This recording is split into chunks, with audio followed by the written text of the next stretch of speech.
Ganito na lang kayo. Diba? Yan ang tip ko sa inyo. Ganyan ang gawin nyo.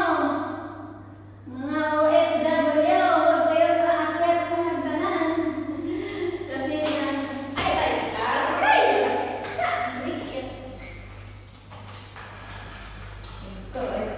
Ano ko na kasi yun guys, noong 2018, nahulog ako sa hagdanan. Kasi ako lang mag-isa. Tapos yung hagdanan kasi biglang nag-slide ako. Kaya natin ko yung tuhod ko. Kaya ano nangyari sa'yo? Hindi ka ba mag-lock? Naman. Sira ka na ba? Kaya ako mag-lock.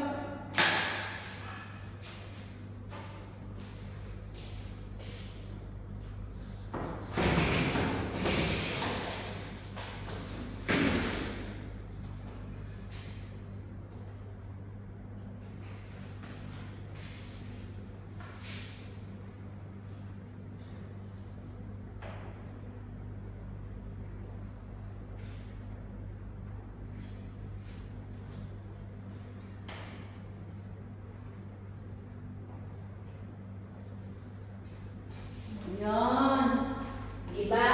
Tapos,